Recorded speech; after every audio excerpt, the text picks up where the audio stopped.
हार हो जाती है जब मान लिया जाता है। हार हो जाती है जब मान लिया जाता है। जीत हो जाती है जब ठान लिया जाता है। दोस्तों, स्वागत है आपका आज की ज़बरदस्त मोटिवेशनल कहानी में। साथियों, यदि हमें सुखी जीवन जीना है तो हमें दूसरों से तुलना नहीं करनी चाहिए। जब भी आप दूसरों से तुलना करोगे तभी आप ओवर थिंकिंग के शिकार हो जाओगे।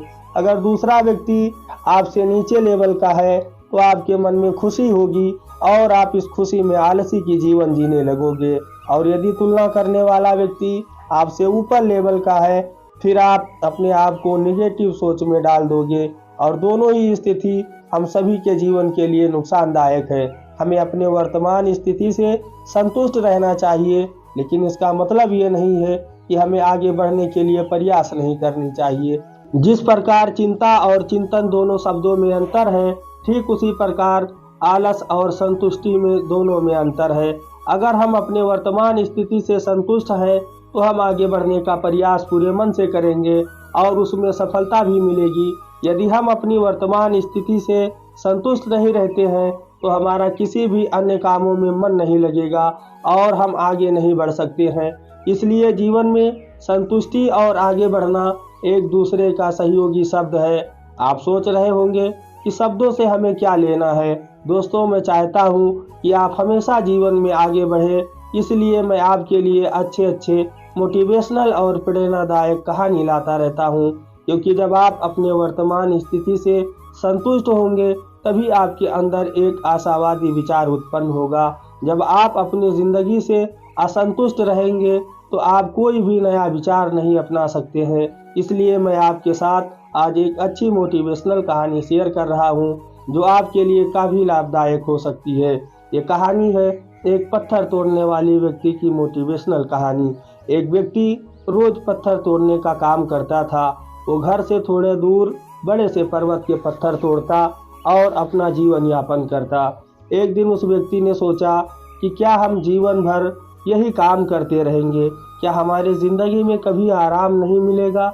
ये बात सुनते ही उसके मन में एक असंतुष्टि की भावना उत्पन्न हो गई और वो अपने आप को कोसने लगा। असंतुष्टि की भावना के कारण उसे रातों में नींद आना बंद हो गई। वो हमेशा सोचने लगा कि मुझे बड़ा बनना है। एक रात जब वो सो रहा था तो उसने एक सपना देखा कि जब वो पत्थर तोड़ने जा रहा था तो उसे रास्ते में एक बड़ा सा बंगला दिखाई दिया। तो उसने सोचा कि ये बंगला ही सबसे बड़ा है, ऐसा बंगला मेरे पास होना चाहिए। वो बहुत देर तक बंगले को देखता रहा। कुछ देर बाद एक व्यक्ति आया जिसको सभी लोगों ने फूलों की माला पहनाया और जयकार करने लगे। वो व्यक्ति कोई राजनेता था। उस पत्थर तोड़ने वाले ने सोचा कि ये बंगला तो बड़ा नहीं है, बड़ा तो वो व्यक्ति है जिसका सब इतना आदर सत्कार करते हैं। अब वह पत्थर तोड़ने वाला व्यक्ति सोचने लगा कि नहीं, मुझे अब नेता बनना है। फिर बंगला और नेता को धूप में खड़े होकर देखते देखते वो आदमी पसीना से तरबतर हो गया। फिर उसने ऊपर देखा तो उसे सूरज दिखाई दिया। तब उसने सोचा कि सबसे बड़ा तो ये सूरज है जो इतना ऊपर चमक कर सबको रोशनी दे रहा है। मुझे भी कितना पसीना से तरबतर कर दिया, मुझे तो अब सूरज ही बनना है। वो सूरज को देख ही रहा था, तभी एक घना बादल आया और सूरज को ढक दिया। पत्थर तोड़ने वाले व्यक्ति ने सोचा कि ये बादल ही सबसे बड़ा है जो पूरे सूरज को ढक दिया।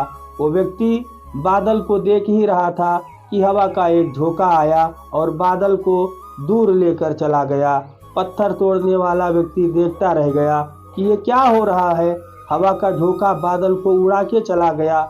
हमें तो हवा बनना चाहिए क्योंकि हवा ही सबसे ताकतवर है। ये बात वह पत्थर तोड़ने वाला व्यक्ति सोच ही रहा था कि हवा एक पत्थर से टकराई और हवा ने अपना दिशा मोड़ दिया, लेकिन वो पहाड़ टस से मस नहीं हुआ। यानी पहाड़ में दम है, हमें तो अब पहाड़ ही बनना चाहिए। तभी उसने देखा कि एक व्यक्ति आया और उसने अपने हथौड़े से उस पहाड़ के टुकड़े टुकड़े कर रहा है। उसने सोचा कि ये क्या हो रहा है। इतना बड़ा पहाड़ जो हवा के विशाल झोंकों का रास्ता बदलने के लिए मजबूर कर दिया, वो टस से मस नहीं हुआ। उसे एक छोटा सा व्यक्ति तोड़ रहा है। बार बार सोच रहा था, नहीं, ये नहीं हो सकता, ये कभी नहीं हो सकता। मुझे पत्थर तोड़ने वाला नहीं बनना है, किसी भी हाल में मुझे पत्थर तोड़ने वाला नहीं बनना है, क्योंकि वो खुद पत्थर तोड़ने वाला इंसान था। उसकी आंखों के सामने आ रहा था कि एक व्यक्ति पहाड़ के टुकड़े टुकड़े कर रहा है और उसकी आंखें खुल गई। फिर उसने सोचा कि मैं जो हूँ, जिस हाल में हूँ, मैं ठीक हूँ, यानी सबसे बड़ा मैं हूँ जो इस पहाड़ को तोड़ रहा हूँ। दोस्तों, ईश्वर ने आप सबको सबसे अलग बनाया है। आप दूसरे की नकल करके ईश्वर का अपमान न करें। इस कहानी से क्या सीख मिलती है? दोस्तों, हमारे पास जो चीज़ उपलब्ध है हम उसकी इज्जत नहीं करते। हम हमेशा दूसरों को देखते हैं उसके पास क्या है जो हमारे पास नहीं है। इसी चक्कर में हम असंतुष्ट और दीनहीन भावना महसूस करते हैं। यदि आपको जीवन में आगे बढ़ना है तो अपने आप को हमेशा आशावादी बनाए रखें। आशा ही जीवन है। आप जो हैं ठीक हैं। कुछ कमी है तो उसे दूर करने का प्रयास करें। ओवर थिंकिंग ना करें, क्योंकि कोई भी व्यक्ति या कोई भी पद 100% अच्छा नहीं होता। कुछ ना कुछ उसमें कमी ज़रूर होती है। हमें उस कमी को दूर करना चाहिए, ना कि असंतुष्ट रहना चाहिए। कहते हैं कि आँखों में अगर हो गुरूर तो इंसान को इंसान नहीं दिखता।